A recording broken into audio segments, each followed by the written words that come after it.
在生物学上有一个非常有意思的体现，叫做铲形门齿。咱们可以试一下，用舌头舔一下自己门牙的内侧。如果你感觉到两边微微隆起，中间像个小铲子一样凹下去，那么恭喜你，你拥有了最纯正的亚洲基因血统。今晚我们要聊一个足以让你怀疑人生，甚至想翻开自家族谱对峙一下的终极脑洞。如果你此刻正瘫在沙发里，看着镜子里自己那张典型的亚洲面孔，你有没有想过，在海的那一边，在那片被称为美洲的广袤大地上，有一群人长得跟你简直是一模一样？这不是什么平行时空的科幻片，这是真实存在了数万年的血缘迷踪。欢迎来到壁画太多，我是三太。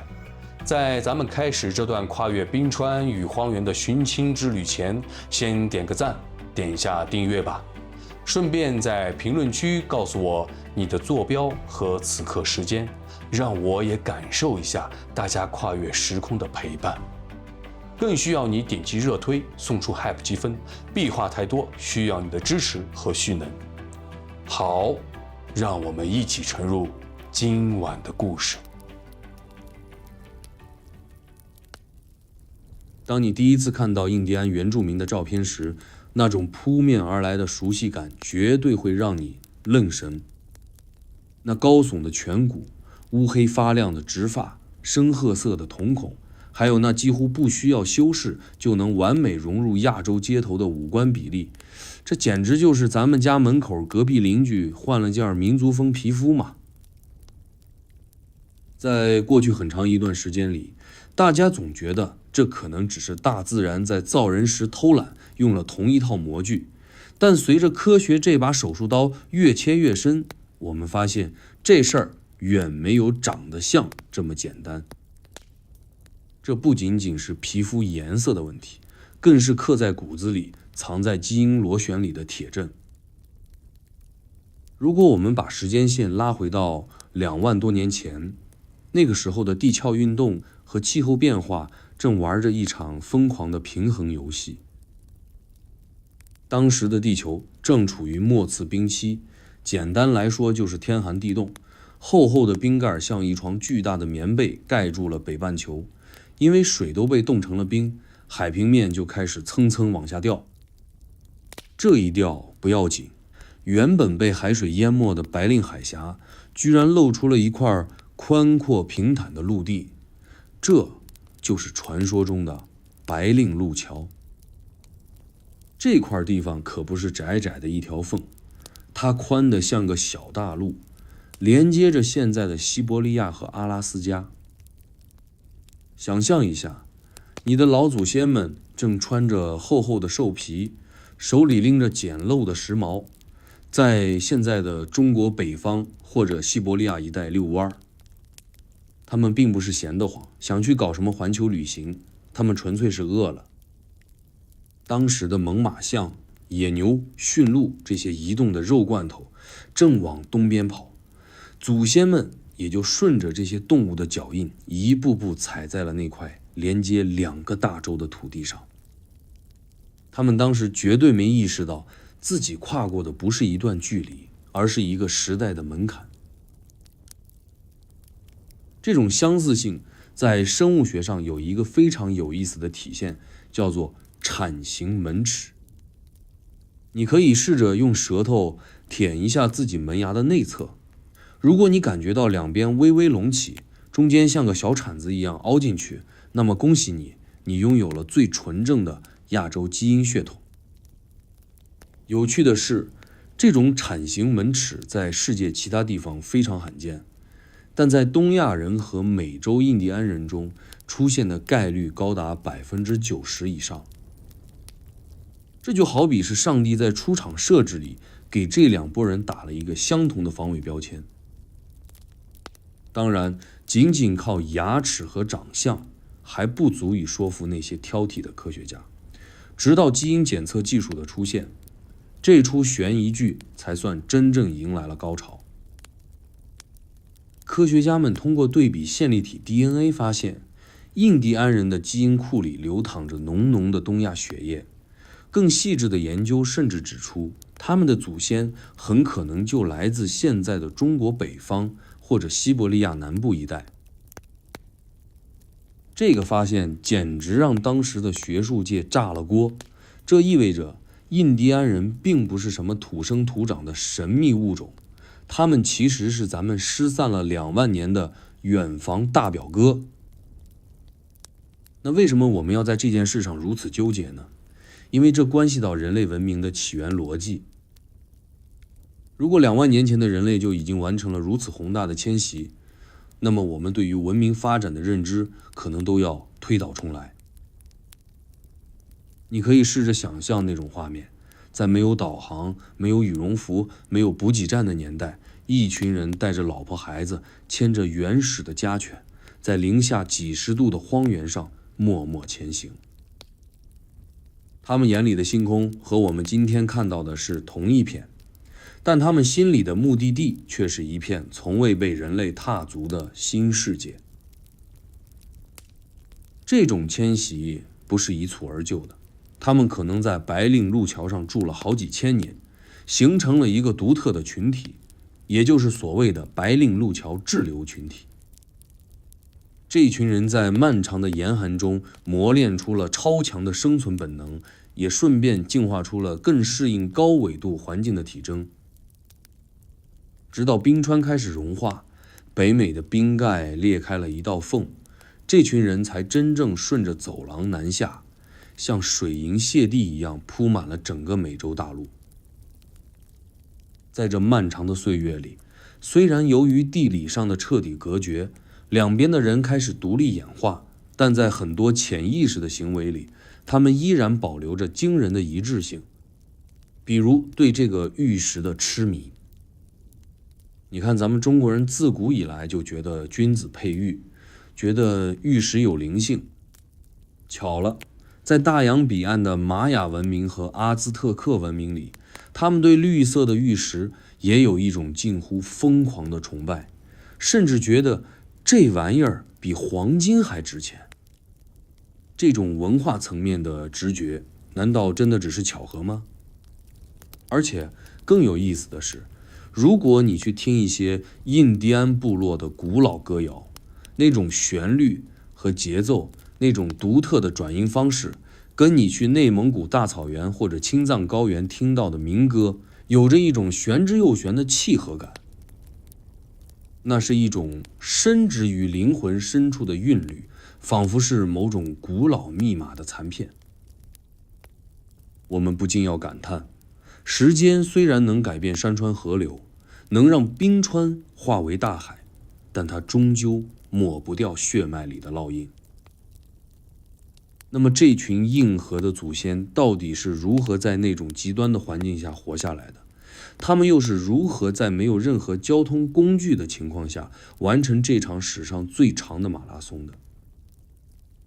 在那条已经沉入海底的神秘路桥上，到底还发生过哪些不为人知的故事？这一切的答案都藏在接下来我们要揭开的那个被冰雪覆盖的秘密里。要说2万年前那场说走就走的旅行，咱们得先聊聊当时的路况。现在你打开地图看白令海峡，那是宽达80多公里的汪洋大海，最深的地方能淹没几十层的高楼。但在2万年前的末次冰期，这里根本不是海，而是一块平坦的能跑马的超级大草原。那时候全球的气温低得吓人，大量的海水被抽走，冻成了陆地上厚达几千米的冰盖，海平面因此直接下降了50多甚至100多米。就这么一降，海底那块宽阔的陆地就露出来了，这就是我们常说的白令路桥。这块路桥可不是咱们想象中那种窄巴巴的独木桥，它南北跨度有1000多公里，简直像个小型的次大陆。当时的西伯利亚和阿拉斯加是连在一起的，中间这块地儿长满了耐寒的草本植物。你可能会觉得天那么冷，老祖宗们是不是疯了才往那儿跑？其实真不是。那时候的西伯利亚虽然冷，但相对干燥，积雪并不厚。对于当时的猛犸象、大角鹿这些巨型移动粮仓来说，这片草原反而是个觅食的好去处。而咱们的祖先其实是跟着饭碗在移动。这些猎人们并没有意识到自己正在跨越州界，他们眼里只有远方那群慢吞吞移动的野牛。他们带着全家老小，背着石器工具，在这块路桥上一住就是好几千年。科学家管这叫白令滞留模型，也就是说，印第安人的祖先并不是一次性冲过去的冲刺选手，而是在这块路桥上慢慢溜达、繁衍、适应环境的长期住户。他们在这里完成了从亚洲人向美洲人过渡的基因洗礼，慢慢进化出了更耐寒的体质和更厚实的皮下脂肪。咱来想象一下，四周是连绵不绝的冰川，中间是一片金黄色的苔原。晚上的风啸声像野兽在哭，但这群硬汉就守着一堆篝火，靠着猎来的瘦肉和剥下来的兽皮活了下来。他们在这儿形成了一个独特的社会，发明了更先进的缝纫技术，能把兽皮缝得密不透风。如果没有这几千年的魔鬼训练，他们根本不可能在接下来的南下旅途中存活下来。这块路桥就像是一个天然的育婴室，保护并筛选出了那批最强悍的生命种子。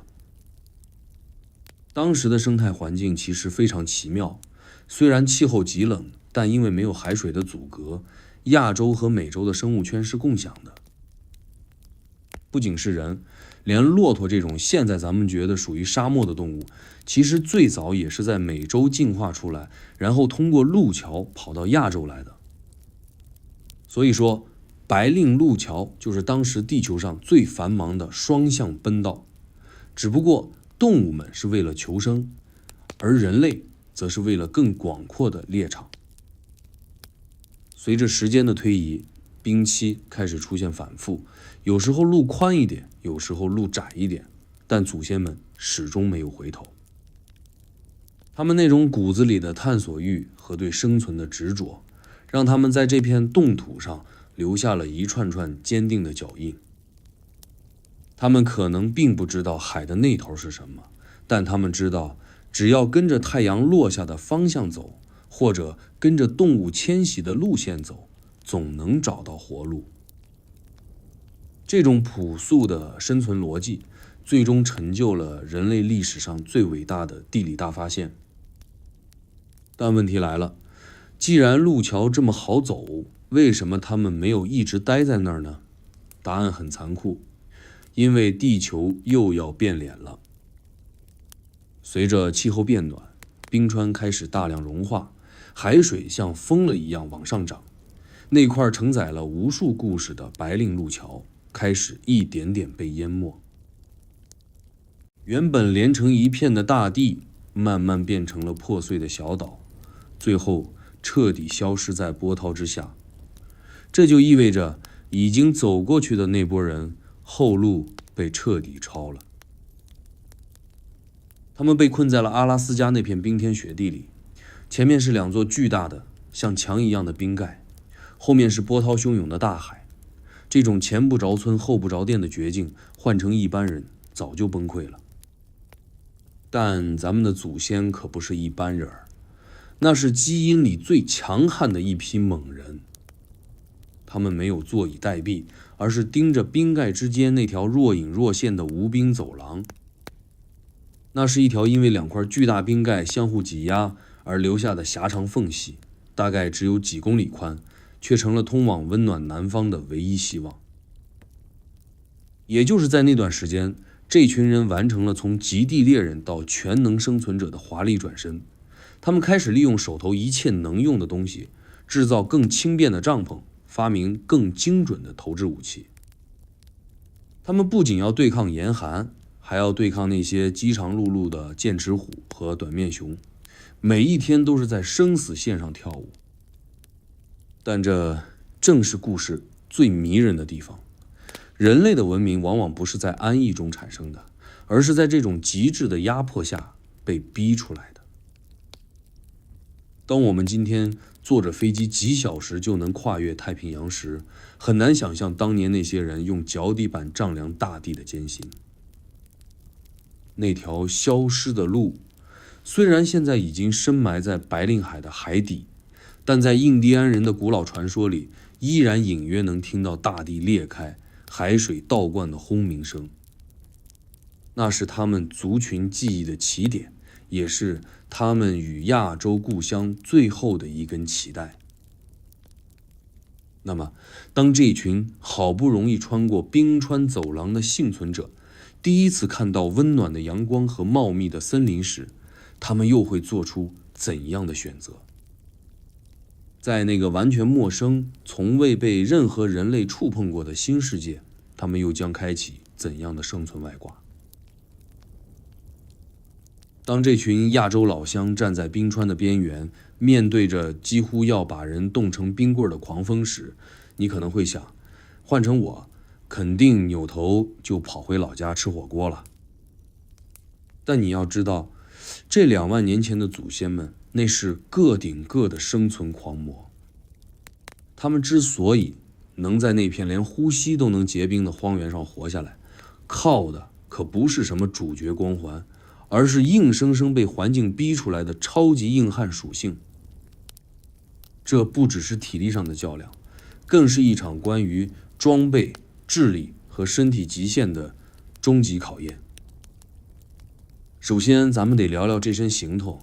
在那个没有羽绒服和暖宝宝的年代，兽皮就是他们的保命符，但这缝兽皮也是个技术活。科学家在西伯利亚和阿拉斯加的旧石器遗址里发现了精细的让人吃惊的骨针，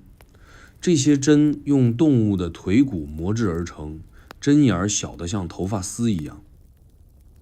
这意味着当时的祖先已经掌握了高超的缝纫技术，他们能把驯鹿皮、海豹皮一层层叠起来，缝得滴水不漏。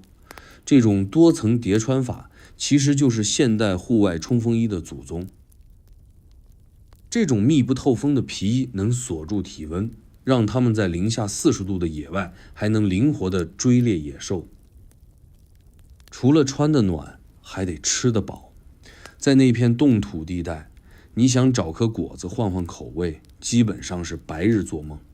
祖先们的菜谱极其硬核，全是高蛋白、高热量的猛物。猛犸象、披毛犀、野牛，这些大家伙在他们眼里就是移动的超级能量棒。为了搞定这些庞然大物，他们发明了独特的石器组合。你仔细看那些出土的石族，边缘锋利的像手术刀，造型跟后来中国北方发现的细石器简直是异父异母的亲兄弟。这就是典型的亚洲工艺，主打一个精准、耐用、杀伤力大。更绝的是他们的身体素质。在漫长的冰期生活里，这群人经历了一场极其残酷的自然选择。那些耐寒能力差、新陈代谢慢的人，很遗憾都没能留下后代。剩下的这波人进化出了更短的四肢，以减少热量流失，更宽的鼻腔来加热吸入的冷空气。这种体貌特征，咱们在现在的爱斯基摩人或者北方亚洲人身上依然能看到。这种抗冻基因的筛选，让他们成了地球上最强悍的一批探险家。他们可不是在逃难，他们是在征服环境。而且这群人还是早期的化学大师，在那种环境下，生火就是续命。他们知道哪种木头耐烧，哪种苔藓能引火，甚至懂得用动物的油脂来给篝火加料。晚上睡觉的时候，他们会挖一个浅坑，底下铺上发热的灰烬，上面盖上厚厚的兽皮。这种原始的火炕思维跟后来东北农村的火炕逻辑几乎一脉相承。可以说，只要有一点点生存的可能性，这群硬汉就能把荒原折腾成自己的主场。当时的社会组织也极其严密，在那种极端环境下，单打独斗必死无疑。他们以家族为单位，男人们负责围猎巨型猛兽，女人们负责处理皮毛、采集极其稀缺的根茎，还有修补帐篷。这种高度协作的团队精神，让他们在面对剑齿虎这种顶级掠食者时，非但没有变成点心，反而把对方变成了地毯。这种骨子里的凝聚力，正是后来印第安文明能在那片新大陆上开花结果的基石。但最让人佩服的还是他们的心理素质。想象一下，你面对的是一望无际的白色荒原，身后是已经回不去的故乡，前方是生死未卜的远方。那种孤独感足以让现代人崩溃，但他们却在石头上刻下印记，在篝火旁传唱祖先的故事。这种精神上的韧性，让他们在寒冷中保持了文明的火种。他们把对自然力量的敬畏转化成了最原始的宗教和艺术。这种精神层面的东西，其实比石斧、石刀更有力量。当他们终于在路桥上站稳脚跟，适应了这种冰天雪地的生活方式后，原本那种为了求生而进行的迁徙，就开始慢慢变成了一种主动的探索。他们发现，越往东走，那种巨大的冰盖似乎就越有裂缝，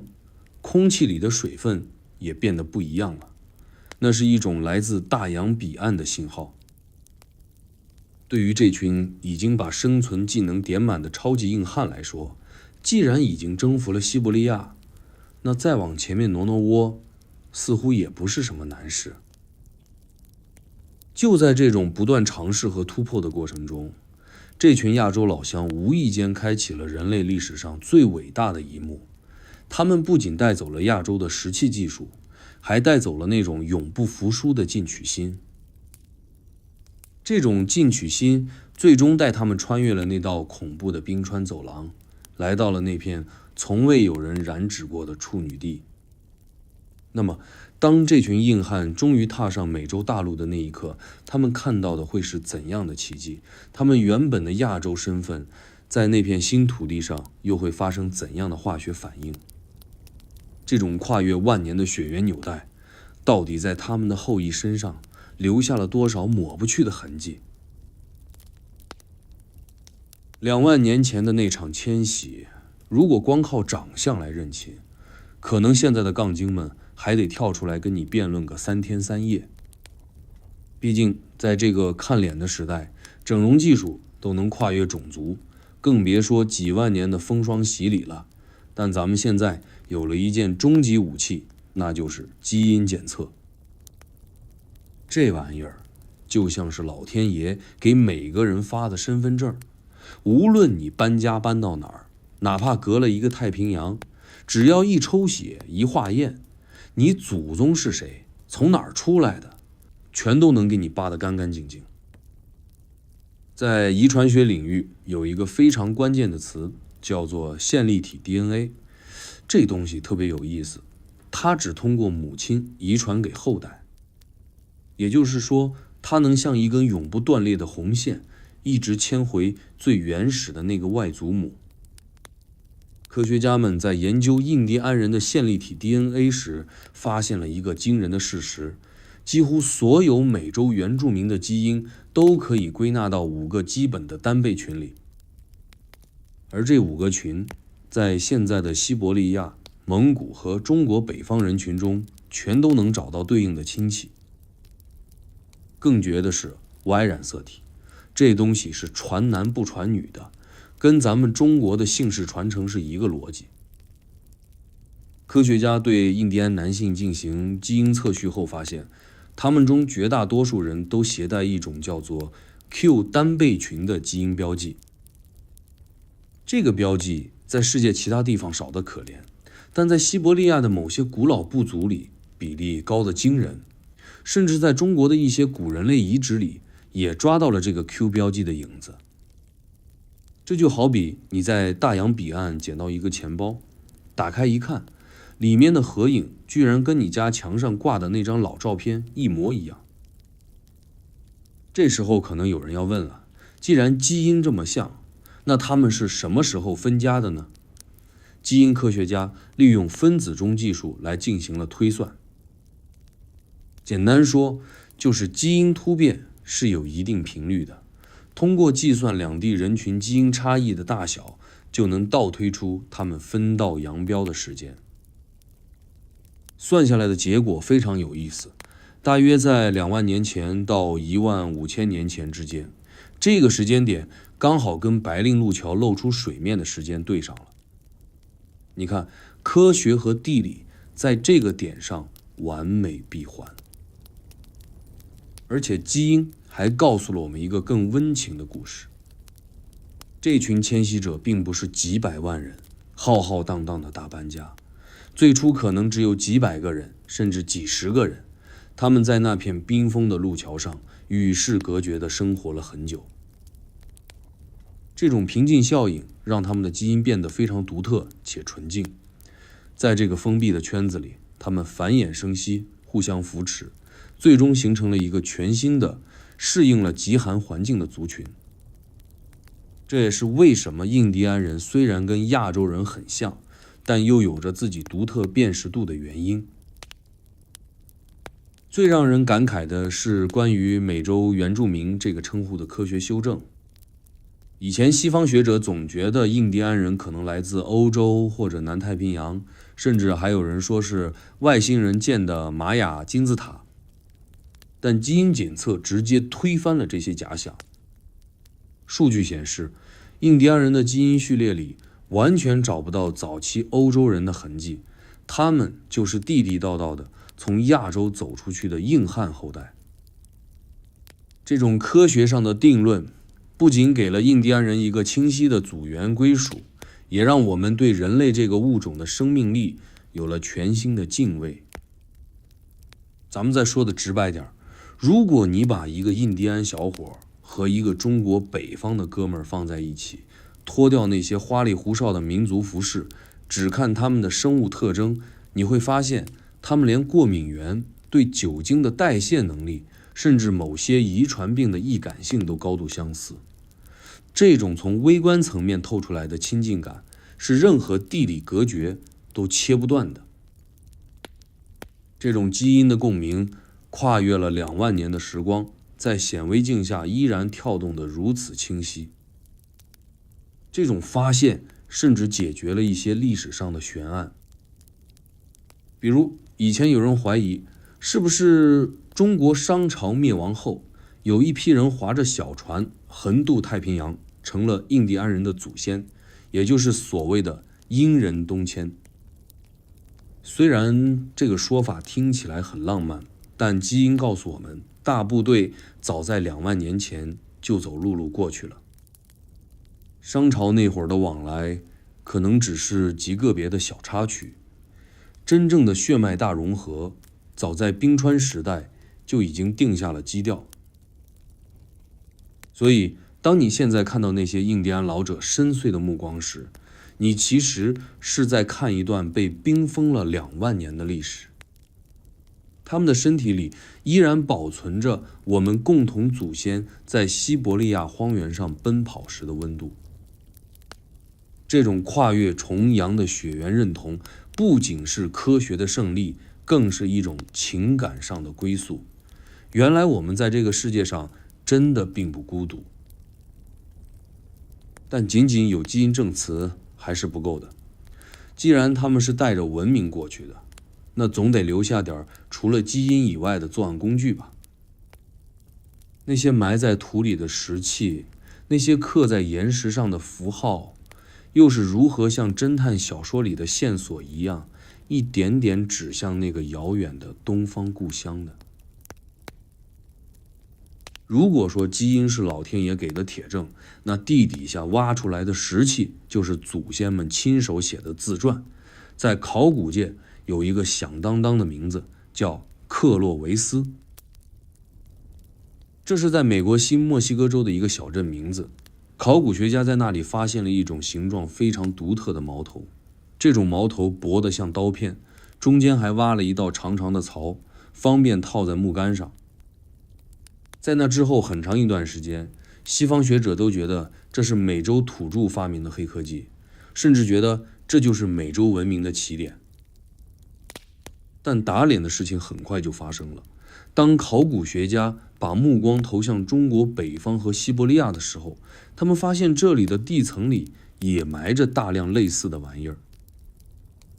特别是在咱们中国的华北地区和东北地区，出土了大量的细石器。这些石头片子虽然个头不大，但制作工艺极其讲究，主打一个轻量化和高效率。这种把石头磨成薄片，然后镶嵌在骨头或者木头柄上的技术，那简直就是2万年前的工业设计天花板。咱们仔细对比一下，克洛维斯矛头那种标志性的压制玻璃技术，在西伯利亚的古人类遗址里早就有原型了。这种手艺可不是随便谁拍拍脑袋就能想出来的，它需要极其复杂的力学知识和反复的练习。这就像是现在的苹果手机，你在世界各地都能买到，那是因为背后有一套统一的生产逻辑。2万年前，虽然没有工厂，但这种石器制作的独门秘籍就藏在祖先们的大脑里，随着他们从亚洲带到了美洲。最有趣的是一种叫做楔形石盒的东西，这玩意儿听起来挺玄乎，其实就是一种用来生产小石片的母体。这种石盒长得像个楔子，在中国北方的遗址里随处可见。结果你猜怎么着？在阿拉斯加和加拿大的那些最古老的遗址里，考古学家也挖出了几乎一模一样的楔形石盒。这种工艺的雷同程度已经到了连专家都很难分辨到底哪块是亚洲产的，哪块是美洲产的地步。这就相当于在2万年前大家共用了一套技术蓝图。这种石器工艺的传承揭示了一个非常扎心的事实，那时候的迁徙并不是漫无目的的流浪，而是一场武装到牙齿的扩张。祖先们带着亚洲最先进的武装技术一路向东，他们每到一个地方就会停下来寻找合适的石料，然后按照家乡的老手艺打造武器。这种石器就像是他们留下的指纹，清晰地勾勒出了一条从西伯利亚到白令路桥再到美洲腹地的迁徙路线。而且你发现没有，这种石器的演化逻辑其实很有哲理。在亚洲的时候，环境复杂，猎物种类多，所以我们的石器主打一个多功能，小巧玲珑。到了美洲后，面对那些还没见过人类、傻乎乎的巨型猛兽，石器开始变得巨大化和暴力化。克洛维斯矛头就是这种逻辑下的产物。但万变不离其宗，那种玻璃石片的底层逻辑依然是纯正的亚洲血统。这时候有人可能会抬杠说，万一是大家刚好都想到了这种方法呢？其实这种概率极低。石器加工涉及到几十道复杂的工序，每一个受力点和敲击角度都有讲究。这就像是你让2个素不相识的人去发明一种复杂的密码，如果这2人写出来的密码一模一样，那他们肯定看的是同一本教科书。对印第安人和亚洲祖先来说，那本教科书就是代代相传的生存技能。这种石器文化的重合还帮我们破解了一个关于速度的谜题。以前大家觉得靠2条腿走到南美洲不得花个几万年才能走到啊？但考古证据显示，这群亚洲老乡到了美洲之后，那简直是按了快进键。由于手里攥着先进的石器技术，他们在地广人稀的新大陆如鱼得水，短短1、2千年就从北美跑到了南美洲的最南端。这种扩张速度如果没有一套成熟的技术体系支撑，是绝对不可能完成的。当我们今天在博物馆看到那些精美绝伦的克洛维斯矛头时，别只把它当成一块石头，它其实是2万年前人类最高科技的结晶，也是连接亚洲和美洲的一条隐形纽带。它默默地告诉我们，尽管地理上被大海隔断，但人类文明的火种其实一直是在同一个火堆里点燃的。既然武器和工具都长得这么像，那他们说话的声音呢？在那段漫长的迁徙岁月里，祖先们口中呼喊的词汇，是否也像这些石器一样，在跨越重洋后，依然保留着某种神秘的共鸣？如果你去仔细听听那些印第安部落的方言，你会发现，有些声音听起来真的非常耳熟。既然基因和石头都已经把证据给我们清晰地展示出来了，那咱们再来聊点更有灵性的东西，那就是语言。大家都知道，语言这东西演化起来比变脸还快，几百年不见，可能就听不懂对方在说什么了。但语言学家里有一群像侦探一样的牛人，他们专门寻找那些藏在发音底层的化石词。结果这一查不要紧，在美洲大陆广泛分布的纳德内语系，竟然跟西伯利亚地区的叶尼塞语系有着一种让人超乎想象的血缘关系。咱们说的通俗点，这就像是你跑到一个离家几万公里的荒岛上，结果发现岛上的人管爸爸叫爹，管水也叫水，但是这个水的写法呢，却发生了改变。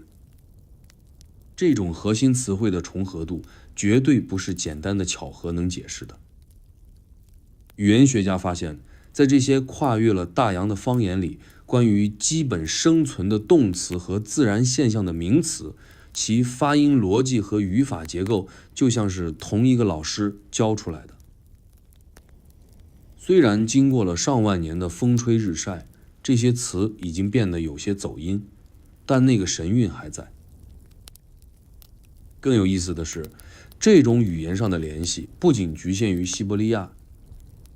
如果你去研究一些中国北方的古方言，你会发现某些语气助词和单音节词的用法，在印第安语里也能找到神似的影子。在印第安人的很多部落里，他们对数字的叫法，对亲属关系的称呼逻辑，简直跟咱们中国人是一模一样的。这种逻辑是根植在思维方式里的，如果你不是一家人，你的脑袋里很难长出同样的表达回路。印第安人的语言里通常没有拥有这个词，他们更多的表达与某物同在。这种对自然的谦卑感跟中国古代那种天人合一的思想简直是不谋而合。当你听一个印第安长老在那里低声吟唱，虽然你听不懂每一个字，但那种抑扬顿挫的语感，那种对万物有灵的敬畏，会让你产生一种置身于中国某个偏远古村落的错觉。这种声音的共鸣是跨越了物理距离的。而且科学家还发现了一个更绝的证据，那就是语言多样性。在美洲大陆越往北走，也就是离白令路桥越近的地方，语言的种类反而越集中，越往南走，语言才变得越来越花哨。这说明了什么呢？说明这群人确实是从北边进来的，他们在北边停留的时间最长，保留了最原始、最核心的母语。这就像是一个水源地，水流出来的源头总是清澈集中的，只有流到了广阔的平原，才会分叉成无数的小溪。这种语言的迁徙也侧面印证了那场大迁徙的节奏。语言的变化是有速度的，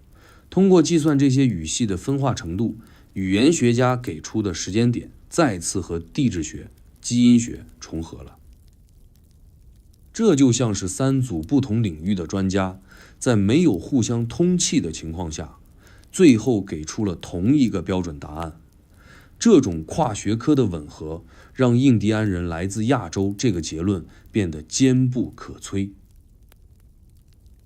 有些印第安部落甚至保留了一些听起来非常像中文古音的词汇，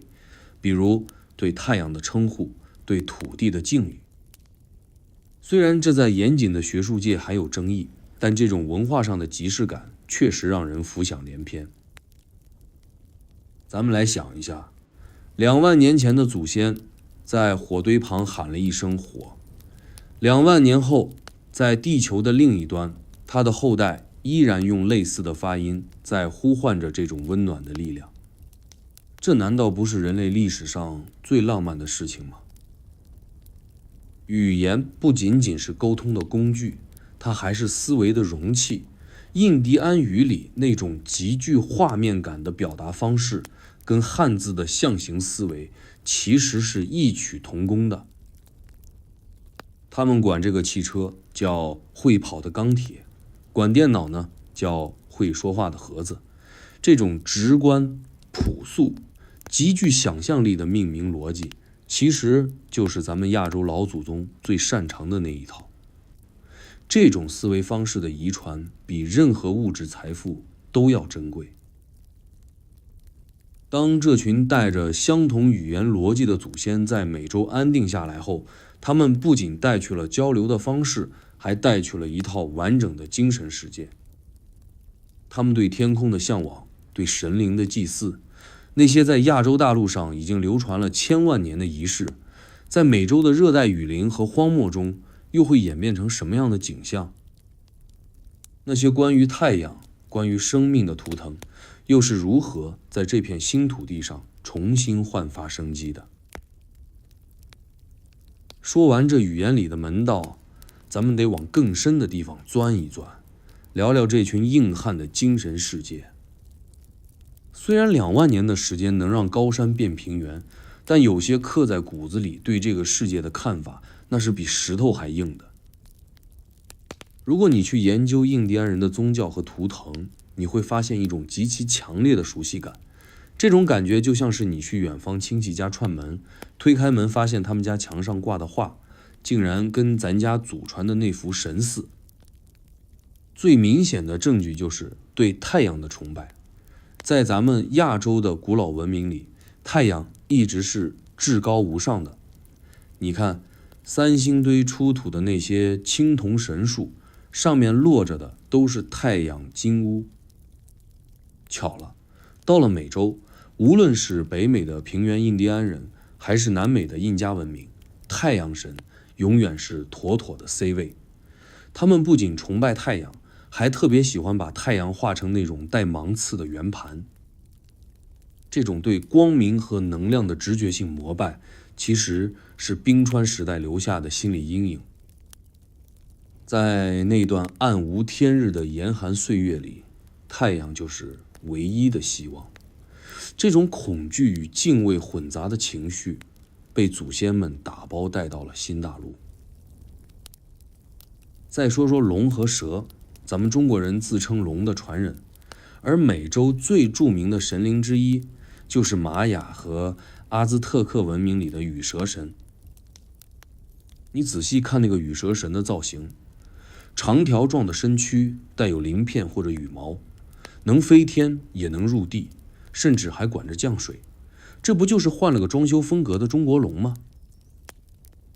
这种把爬行动物神格化的逻辑，在世界其他地方虽然也有，但把龙蛇和云雨、权力和天命紧紧绑定在一起的亚洲和美洲这两拨人，简直是神同步。这种想象力层面的高度重合，绝不是一句巧合能解释清楚的。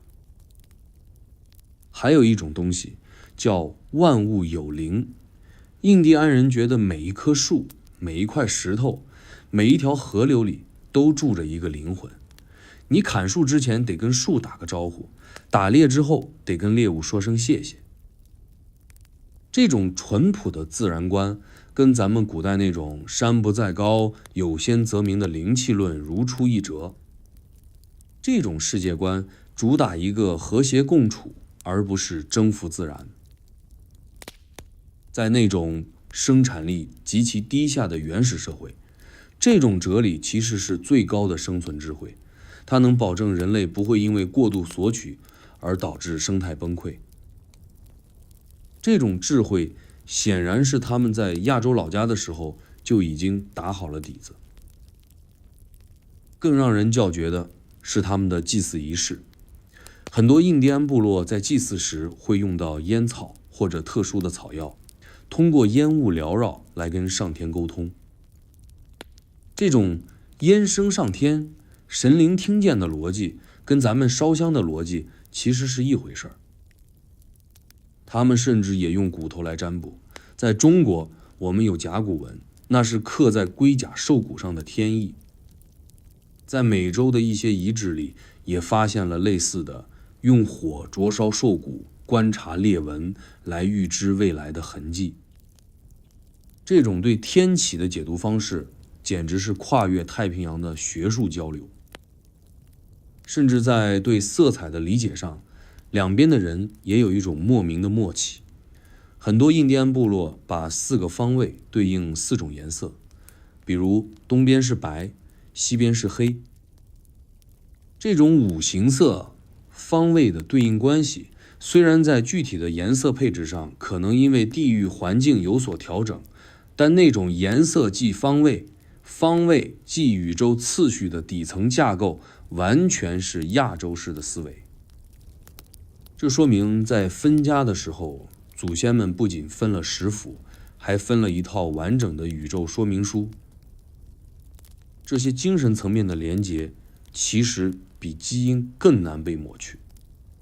基因可能会因为混血而稀释，语言可能会因为隔离而变音，但这种看待世界的方式会变成一种文化上的基因，藏在民俗、传说和不经意间的举手投足里。当你看到一个印第安艺人在认真地编织五彩的羽毛，或者是在陶罐上画下复杂的几何线条，那种对对称美的追求，对自然律动的捕捉，都能让你感受到一种跨越万年的审美共鸣。这种精神上的血缘，让印第安文明在美洲大陆上开出了一朵极其独特的亚洲之花。他们虽然在物理上孤独地演化了2万年，但在灵魂深处，他们从未离开过那个古老的东方文化圈。这种精神的韧性，让他们在面对后来西方文明的冲击时，依然能保留下一份属于自己的高傲与深沉。但是精神世界固然玄妙，身体的健康才是头等大事。既然是同一拨人的后代，当生病受伤的时候，这两边的人是不是也会用同样奇特的方式来治疗呢？在美洲的密林里，那些印第安巫医手里摇晃的药草，和咱们老祖宗神农尝过的百草，到底有没有什么不为人知的秘密联系呢？既然咱们聊到了精神层面，那接下来得聊点实惠的，那就是怎么保命。在那个没有抗生素和手术室的年代，生病受伤基本全靠老天爷赏脸。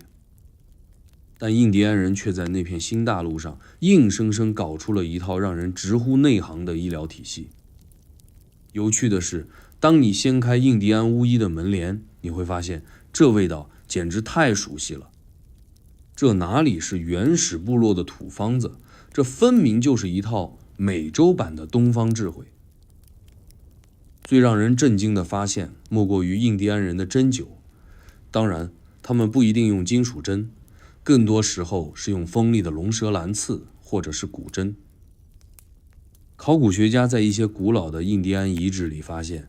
他们对人体穴位的认知精准的吓人。他们知道扎哪里能止痛，刺哪里能退烧。这种通过刺激身体特定点位来调节气场或者说生理机能的方法，在世界其他原始文明里极少见。但在中国和美洲却成了标配。这种对身体经络的直觉，简直像是从同一个医学院毕业的。再聊聊药草，咱们中国有《神农本草经》，印第安人也有自己的百草全书，他们非常擅长利用植物的特性。比如他们会用柳树皮来止痛，后来科学证明柳树皮里含有水杨酸，也就是阿司匹林的核心成分。这种对植物药性的深度开发，跟咱们中医药食同源的逻辑一模一样。更绝的是，他们也讲究复方，也就是把好几种植物熬在一起，利用药物之间的化学反应来增强疗效。这种调配逻辑，如果没有长期的文明积淀，是很难靠瞎撞能撞出来的。而且印第安人在处理骨折和伤口方面的技术，那简直可以说是专业级别的。他们会用甲板固定断肢，用蚂蚁的颚部来缝合伤口。这种极其注重实践、主张顺应自然的医疗观，跟西方早期的那种医疗方式完全不是一个路数。他们更倾向于让身体自我修复，医生只是起辅助作用。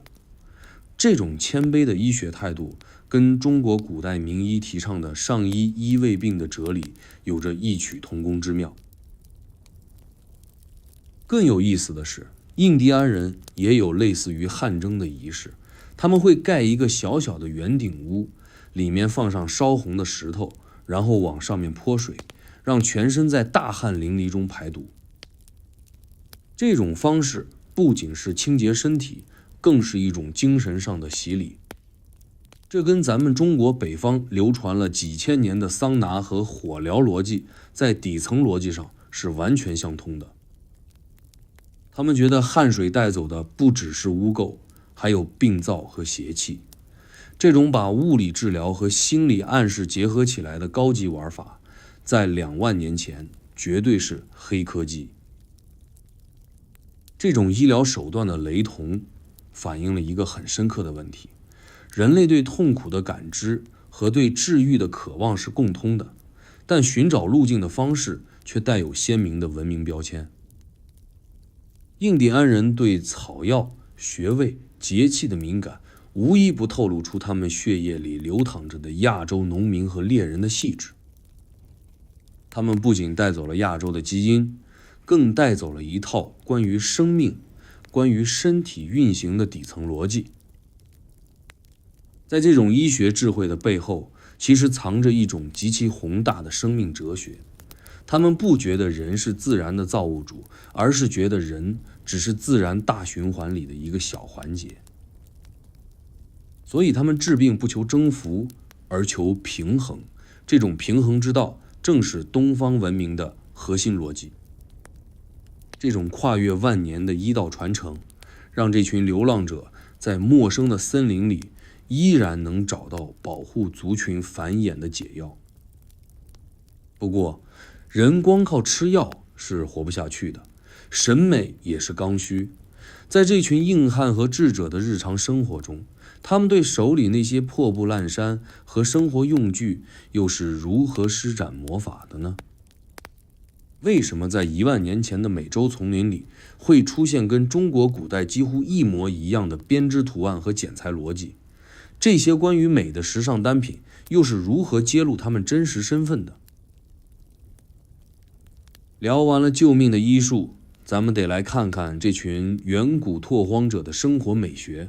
你可能觉得2万年前的人能穿上衣服就不错了，哪儿还有什么时尚可言？那你就太小看咱们的老祖宗了。在美洲大陆的遗址里，考古学家翻出了大量的1万多年前的时尚单品，从编织的草鞋到带有精美纹路的皮袍。当你把这些东西和同时期亚洲北部的出土文物摆在一起时，那种撞衫的尴尬感简直能跨越时空。最让人拍案叫绝的是编织工艺。在没有织布机的年代，祖先们全靠一双手，印第安人非常擅长用龙舌兰纤维或者野草编织器物，他们发明了一套极其复杂的交叉编织法。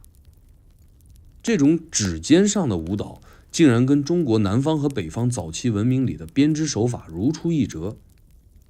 尤其是那种人字纹和回字纹，在跨越了半个地球后，依然保持了严丝合缝的审美逻辑。这种纹路不仅是为了好看，更是为了结构稳固。这种实用与审美的高度统一，正是亚洲手工艺人的拿手好戏。咱们再看看脚底下，在美洲发现的一种万年前的编织草鞋，它的鞋底构造和受力点设计，简直就是中国古代草鞋的孪生兄弟。这种设计考虑到了长途跋涉的减震，也考虑到了透气。你可以想象一下，一个穿着这种草鞋的猎人，在西伯利亚的苔原上走着走着，跨过了路桥，最后鞋底磨穿在了科罗拉多大峡谷。虽然鞋换了无数双，但编鞋的手法那是师徒相传、代代不变的印记。更有意思的是衣服的剪裁逻辑。西方古代的衣服多半是披挂式的，比如古希腊那种大袍子，往身上一裹就行。但印第安人的传统服饰，特别是北方的部落，非常讲究形制。他们会根据人体结构进行分割和缝合，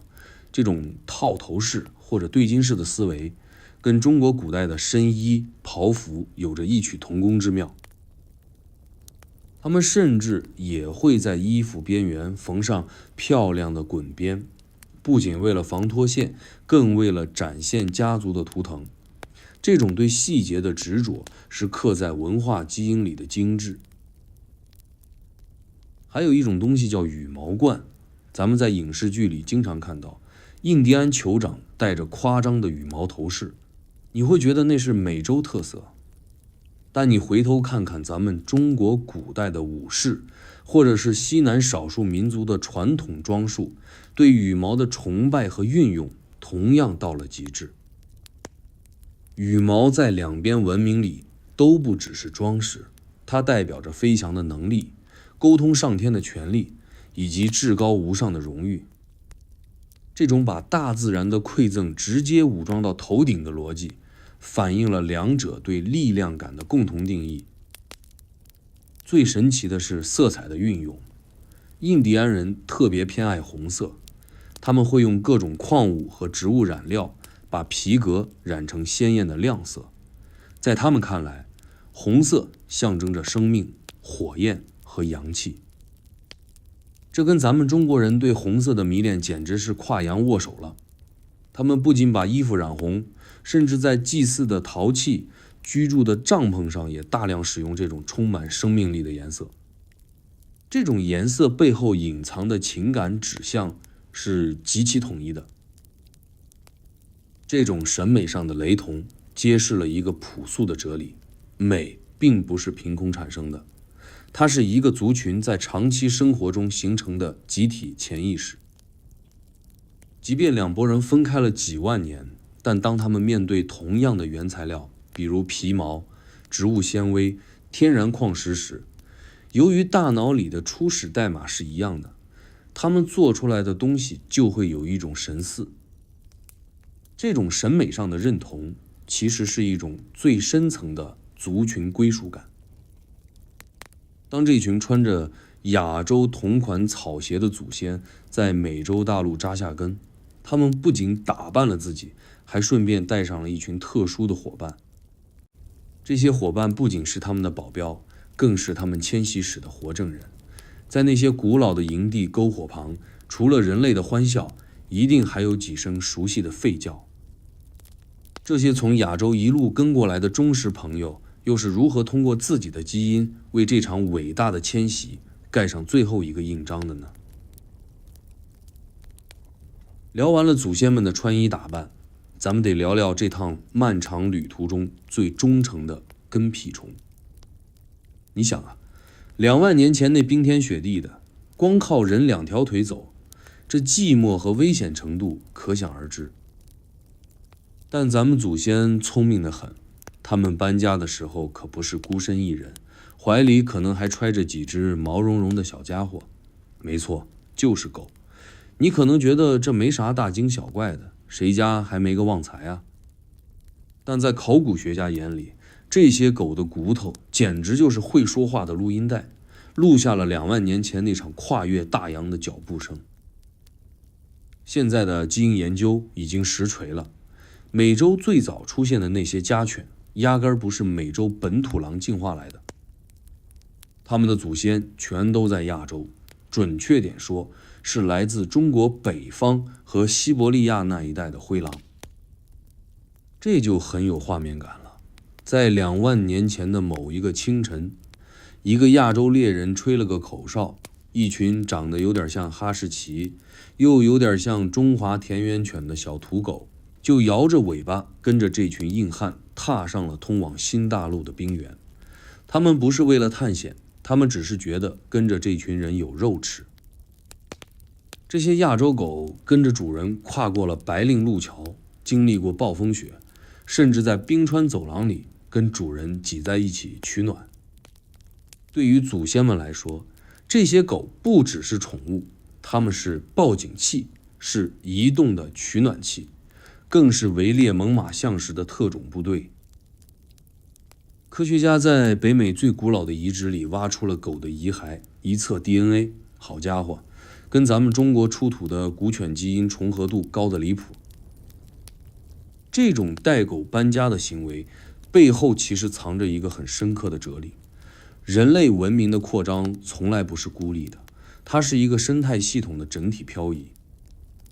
祖先们带走了他们认为最重要的东西，除了石器技术和缝纫手艺，这种跨物种的伙伴关系是他们生存策略里最核心的一环。有了狗，这群亚洲老乡在完全陌生的美洲丛林里就多了一双敏锐的眼睛和一只灵敏的鼻子。更有意思的是，这些狗在美洲也经历了和主人一样的演化。为了适应美洲不同的气候，它们有的长出了更厚的毛，有的变得更擅长长途奔跑。但在这种外表的改变下，那种对人类的绝对忠诚和那套亚洲犬特有的基因序列一直保持了上万年。直到后来，欧洲殖民者带着欧洲狗来到美洲，引发了一场惨烈的狗界大洗牌，这些最原始的亚洲血统犬才慢慢变稀少了。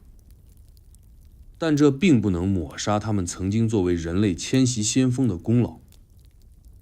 而且你发现没有，印第安人对狗的感情也非常特殊。在很多印第安神话里，狗是引导灵魂走向另一个世界的向导。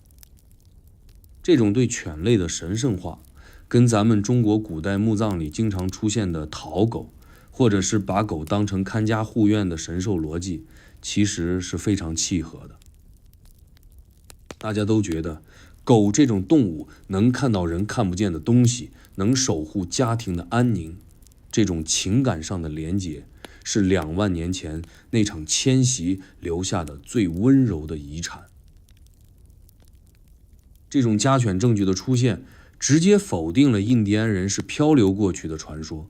如果是坐着简陋的木筏偶尔飘过去几个人，他们是不可能带上一群繁衍后代所需的狗群的。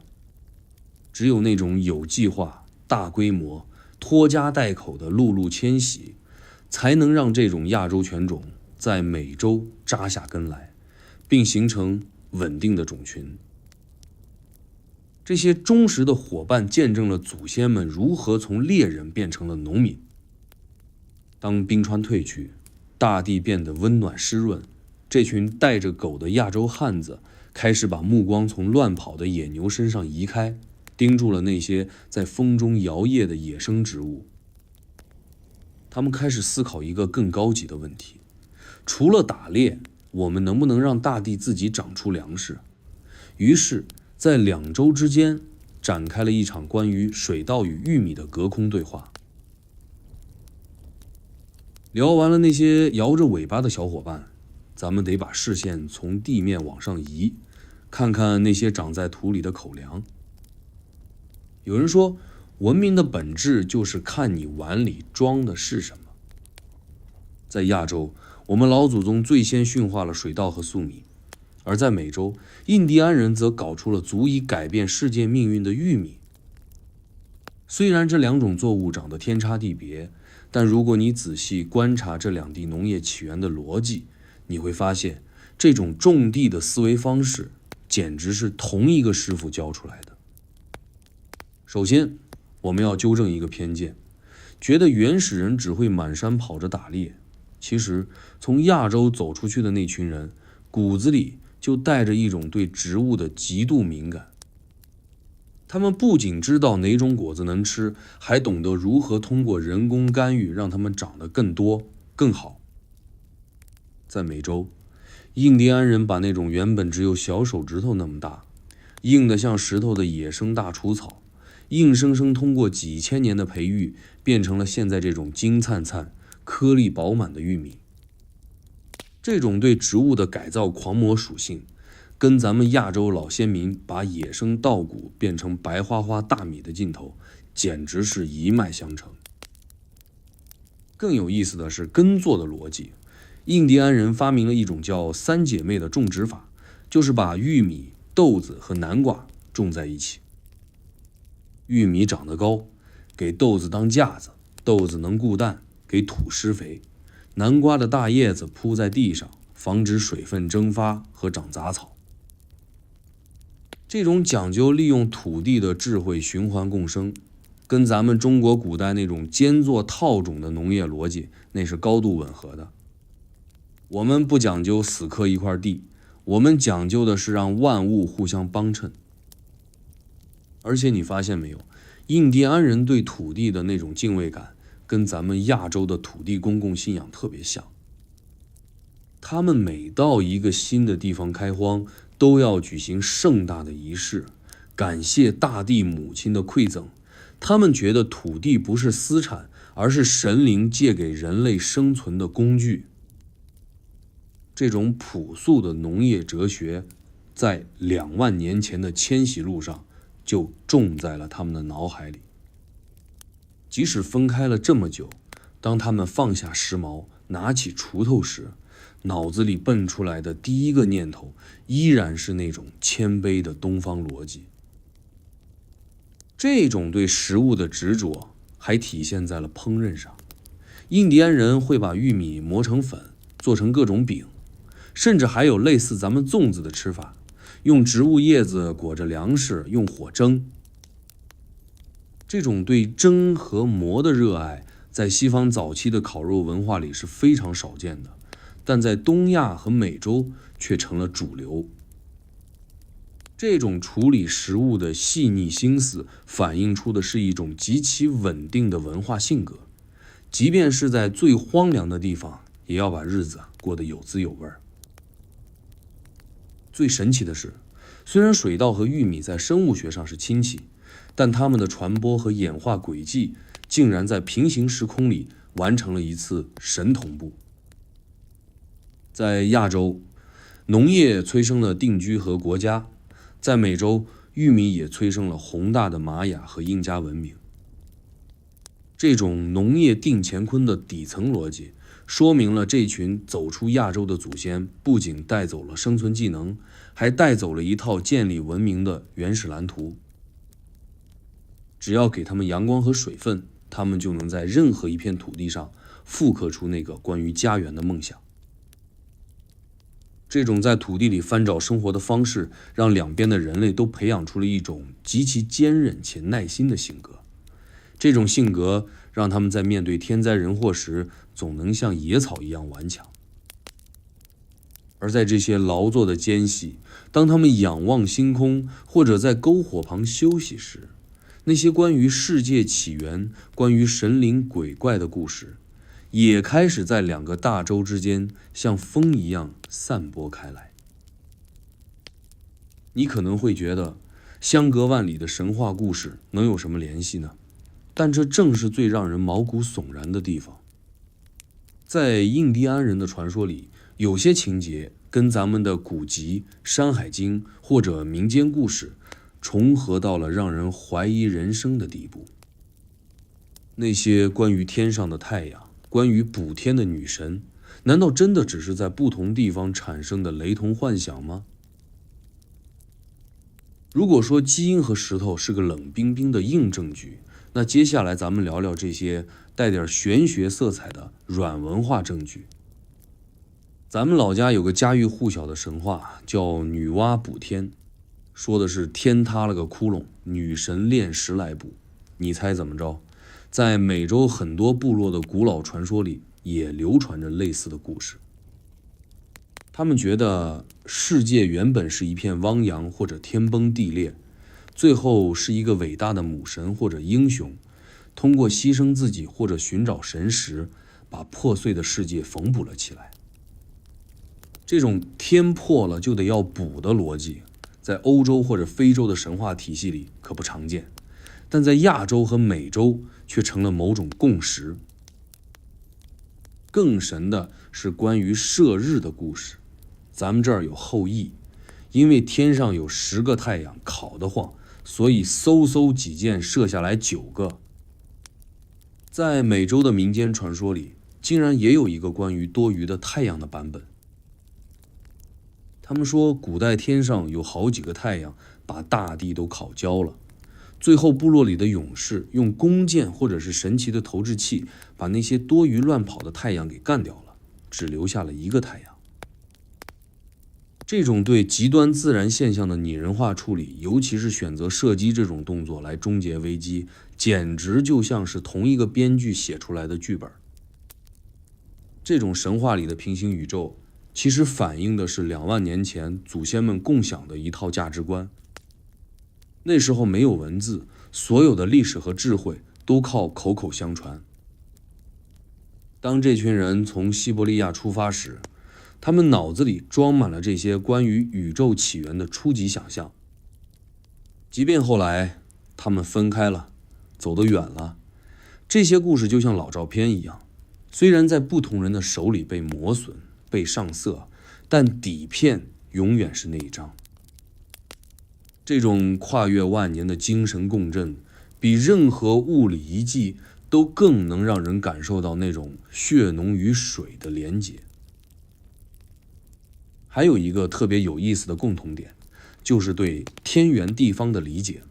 很多印第安部落的祭祀场所和建筑布局都透着一种对方位的极度痴迷。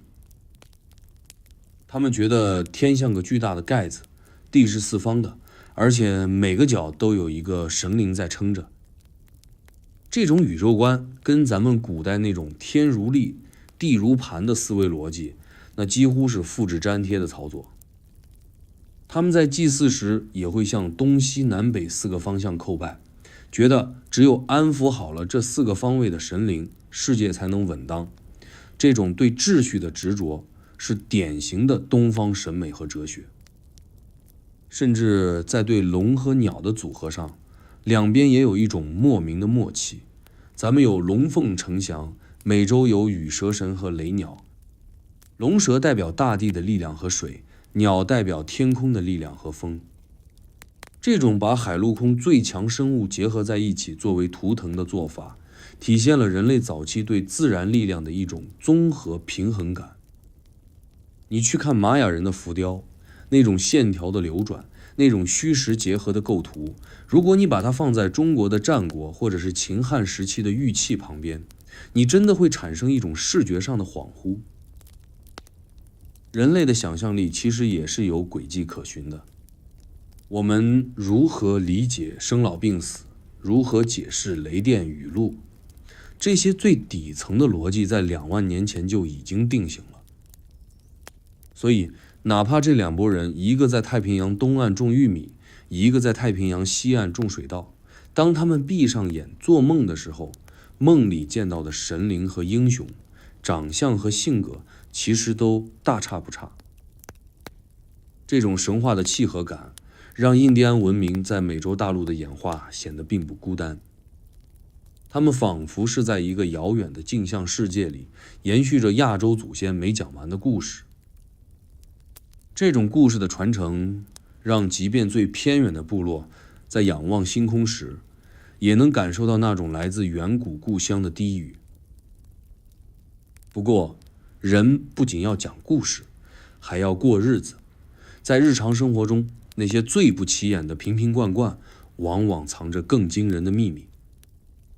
当考古学家把目光投向那些布满神纹的碎陶片时，他们发现2万年前的那场漫步，其实在每一件陶器上都留下了无法磨灭的指纹。讲完了神话里那些神神叨叨的故事，咱们还是得回到地面上来，聊聊老祖宗们天天都要打交道的锅碗瓢盆。在考古界有一类特别不起眼的碎陶片，上面布满了像麻绳勒过一样的纹路，咱们管它叫绳纹陶。这种陶器在中国、日本以及西伯利亚的远古遗址里简直是遍地开花。有趣的是，当你跨过那道消失的路桥，来到美洲的土地上，这种满脸皱纹的陶器竟然又跟你重逢了。这哪里是普通的碎陶片，这简直就是2万年前亚洲手工艺人留在新大陆的指纹。这种陶器的制作工艺其实非常有个性，它是把泥捏成条，一圈一圈盘起来，然后再用缠了绳子的木棒在外面轻轻拍打。这种做法不仅能让陶坯更结实，还能留下一层防滑又美观的纹理。这种拍印技术在世界其他地方并不多见，但在太平洋两岸却成了一种心照不宣的时尚。这种手感和力度，这种对泥土火候的掌控，如果不是师出同门，很难想象会有如此高度的一致性。这种跨越重洋的指纹信息，清晰地勾勒出了文明传播的脉络。你发现没有？这些陶器的造型也很有讲究。在美洲出土的一些早期陶罐，那种圆底、大口、腹部鼓鼓的样子，跟咱们黄河流域出土的那些远古陶盆长得跟孪生兄弟似的。它们不仅是用来盛水装粮食，更是一种生活逻辑的载体。这种对圆形、对称美感的追求，反映的是一种极其稳定的社会心态。即便是在不断迁徙的过程中，这些亚洲匠人依然坚持着家乡的那套审美标准。更有意思的是陶器上的彩绘，在一些精美的印第安陶器上，你会看到非常复杂的几何图形，比如雷纹、云纹，甚至是连续的漩涡纹。这些图案在咱们中国的马家窑文化或者仰韶文化里，那也是绝对的主角。这种对线条律动感的把握，对黑、红、白3种颜色的偏爱，简直是一种跨越时空的审美接力。这种图案代表的不只是美，更是一种对自然的抽象化理解，是祖先们试图用画笔跟天地对话的尝试。这种陶器文化的重合，还帮我们破解了一个关于定居的秘密。大家都知道，陶器这玩意儿又笨又脆，如果天天在路上跑，谁会背着锅碗瓢盆折腾？所以，陶器的出现意味着这群亚洲老乡在美洲的某些地方已经过上了安稳日子。他们开始有闲工夫研究怎么把泥巴烧硬，怎么给饭碗刻花。这种生活方式的转型，标志着他们已经从流浪的猎人正式变成了这片土地的主人，而他们手里的这些陶器就是他们宣示主权的印章。这种指纹般的证据最有力地回击了那些孤立演化论的观点。如果每个文明都是自己闷头长出来的，那为什么偏偏在最基础的生活细节上，亚洲和美洲会如此雷同？难道大家在不同的时间、不同的地点，都刚好想到了要用绳子去拍打泥土吗？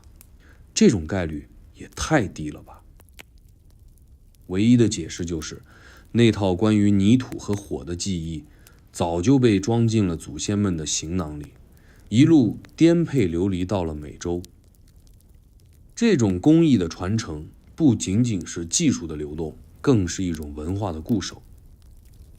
它告诉我们，无论这群人走得有多远，无论外面的世界变得多么陌生，他们骨子里那份对精细生活的追求，那份对器物美感的执着，始终没有丢掉。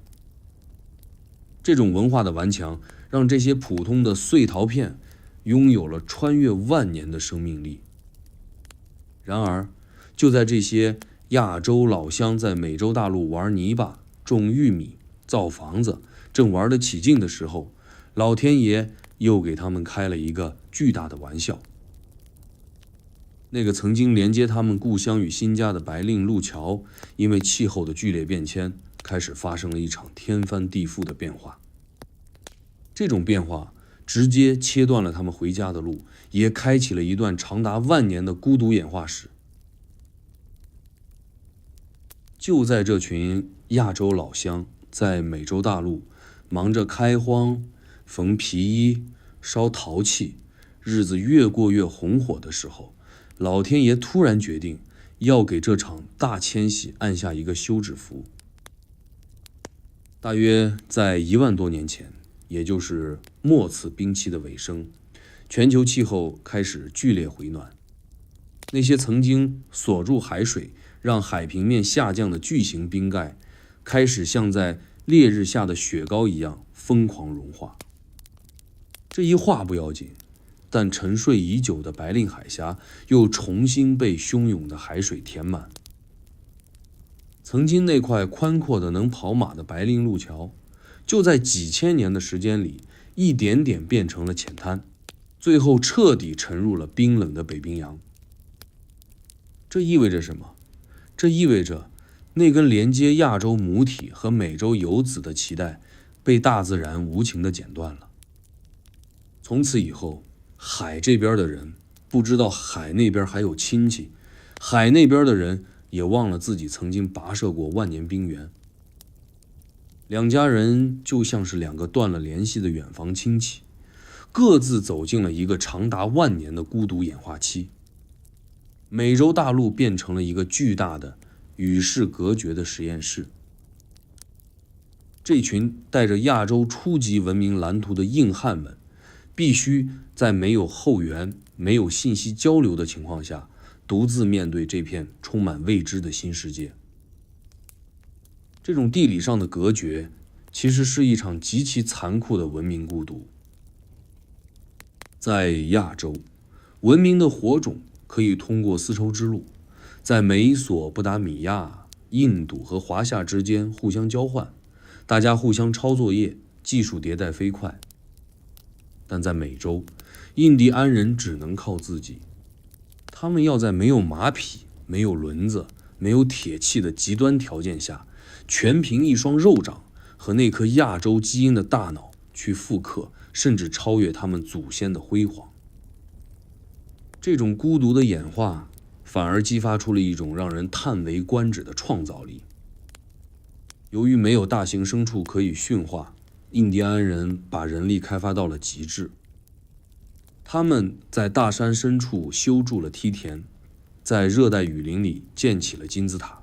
甚至在没有任何天文台的情况下，算出了比当时欧洲还要精准的历法。这种在隔绝中爆发出来的智慧，证明了人类文明的底层逻辑是极其强悍的。即便没有外界的刺激，只要种群基数够大，只要那颗善于思考的大脑还在，文明就会像野草一样，在任何缝隙里顽强地开出花来。这种孤独感也反映在他们的性格里。印第安文明给人的感觉总是带着一种深沉的忧郁和对自然的极度敏锐。他们把对祖先的记忆转化成了复杂的宗教仪式，把对土地的依赖升华为一种哲学，因为他们知道这片大地就是他们拥有的一切。他们没有退路，身后是茫茫的大海，脚下是唯一的家园。这种背水一战的生存状态，让美洲文明在几千年的时间里走出了一条极其独特，甚至有点诡异的文明风格。更有意思的是，虽然隔绝了上万年，但当你对比后来亚洲和美洲各自独立发展出的文明时，你会发现很多惊人的平行逻辑。比如两边都发明了极其复杂的阶级制度，都对玉石有着近乎狂热的崇拜，甚至在祭祀建筑的形制上都隐约能看到某种原始图腾的影子。这说明虽然物理上的路桥断了，但那套关于文明应该长什么样的初始代码早就深植在每个迁徙者的意识深处。这种万年的孤独演化让美洲文明成了一面镜子，它让我们看到了，如果人类的一个分支被投放到一个完全陌生的孤岛上，在没有外部干预的情况下，他们能走多远。当后来的大航海时代重新开启，两家人再次见面时，那种恍如隔世的冲击感，本质上是两段平行历史的猛烈撞击。而这种撞击最核心的余震，依然是指向那个共同的起点。2万年前，我们其实是在同一个火堆旁告别的。当这段长达万年的孤独终于走到尽头，当我们今天重新用科学的眼光审视这段历史时，我们发现所有的隔绝其实都只是暂时的，而血缘和文化的连结才是永恒的。那么在这场跨越2万年、横跨2大洲的史诗最后，我们究竟应该如何看待这段奇妙的缘分？这群被称为印第安人的亚洲老乡，到底给了我们什么样的终极启示？这种血脉里的连接，真的是科学给出的最浪漫的答案。它告诉我们，文明的种子其实是非常顽强的。哪怕中间隔着波涛汹涌的太平洋，哪怕彼此断联了1万多年，但只要大家坐下来，看看对方的门牙，比划一下编织草鞋的手艺，甚至聊聊对太阳和龙蛇的崇拜，那种深藏在潜意识里的出厂设置就会立刻激活。这种认同感不是靠课本教出来的，而是靠基因里那段跳动的密码自发感应出来的。回看这段历史，你会发现人类的演化其实充满了哲理。我们总觉得地理隔绝会制造出完全不同的物种，但印第安人的故事告诉我们，精神内核的稳定性远超想象。他们在孤独的美洲荒野里，硬是凭着那套从亚洲带过去的原始逻辑盖起了金字塔，算出了精准的历法，创造了辉煌的玛雅和印加文明。这说明，只要咱们这支人种的火种还在，无论被丢到地球的哪个角落，我们都能复刻出属于人类的伟大。这种骨子里的进取心和创造力，正是我们共同的骄傲。当然，这段历史也带点淡淡的忧伤。当大航海时代的白帆出现在美洲海边时，那场迟到了万年的重逢却充满了血腥与误解。由于隔绝得太久，大家已经认不出彼此是失散的兄弟，但好在时间最终会冲刷掉这些尘埃。今天的我们能坐在屏幕前，用基因测序和考古发现重新把这段断掉的链条接上，这本身就是对祖先们最好的慰藉。那些在冰原上跋涉的脚印，那些在月光下编织的双手，终于在2万年后得到了全世界的注目和理解。所以，当你下次再看到那些戴着鹰羽冠、眼神深邃的印第安老人时，别再把他们当成异域的风景。你完全可以对着屏幕投去一个心领神会的微笑，心里默默念叨一句：嘿，老哥，这2万年你们在那边过得也挺硬核啊。这种全球视角的家人感，正是学习历史带给我们最高级的慰藉。我们在这个蔚蓝色的星球上，从来都不是孤岛，而是一条奔流不息、不断分叉又终将汇聚的河流。我们共享着同一套基因，做着类似的关于星空的梦，在面对大自然时有着同样的敬畏。这种连结是任何海洋、任何冰川都无法彻底隔断的。好了，今晚的故事讲到这里就差不多了。听了这么久，你是不是感觉那股来自2万年前的寒风已经渐渐远去，取而代之的是一种温热又踏实的归属感？现在的你也许已经感觉到眼皮有些沉重，周遭的喧嚣都慢慢退到了背景里。就像在那块古老的白令路桥上，祖先们围坐在暖融融的篝火旁，听着木材噼啪作响，那种安稳感正一点点包裹着你。